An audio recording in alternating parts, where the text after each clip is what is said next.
गेल्या काही महिन्यापासून मनसे महायुतीमध्ये सहभागी होणार अशा पद्धतीच्या चर्चा घडताना पाहायला मिळत होत्या। आता लोकसभा निवडणुकांच्या पार्श्वभूमीवर पुन्हा एकदा ही चर्चा सुरू झालेली आहे आणि याच विषयी बोलण्यासाठी आपल्यासोबत आहेत मनसेचे नेते संदीप देशपांडे। संदीपजी, पुन्हा एकदा भाजप मनसे युतीची चर्चा होतीये, काय नेमकी सद्यस्थिती आहे त्याविषयी काय सांगाल? मुळात असं आहे की गेले 2-3 वर्षापासून लोकसभेची तयारी महाराष्ट्र नवनिर्माण सेना करते। सन्माननीय राजसाहेबांनी काही निरीक्षक ते अपॉइंट केलेले, त्याप्रमाणे आमची तयारी चालू आहे। आता युतीत लढवायचं आहे, इंडिपेंडेंटली लढवायची आहे, नाही लढवायची, या सगळ्या बाबतीचा निर्णय हा सर्वोच्च राजसाहेब घेतील आणि ते जे सांगतील त्या आदेशाप्रमाणे आम्ही काम करू।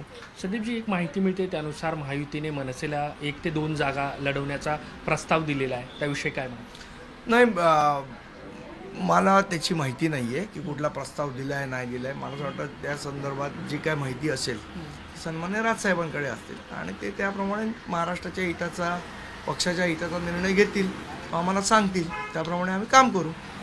महायुतीत यायचं 1 ते 2 जागा घ्यायचा, पण निवडणूक लढवायची असेल तर ती कमळाच्या चिन्हावरती लढवावी लागेल मनसेला, अशी देखील माहिती समोर येईल। माझ्यापर्यंत तरी अशी कुठली माहिती नाही आहे आणि मला त्याची माहिती नाही आहे। मनसे महायुतीमध्ये सहभागी होऊ इच्छिते का? मी तेच तुम्हाला सांगितलं, या संदर्भातला निर्णय सर्वस्वी राजसाहेब घेतील आणि ते जे आम्हाला सांगतील ते आम्ही त्याप्रमाणे काम करू। एक चर्चा सुरू आहे की दक्षिण मुंबईची जी जागा आहे ती मनसे नेते बाळा नांदगावकर यांनी लढवावी, अशा पद्धतीची देखील चर्चा आहे। मनसेकडून तशा पद्धतीची तयारी आहे, पण महायुतीतून जर जागा मिळाली आणि कमळाच्या चिन्हावरती ती लढवावी लागली।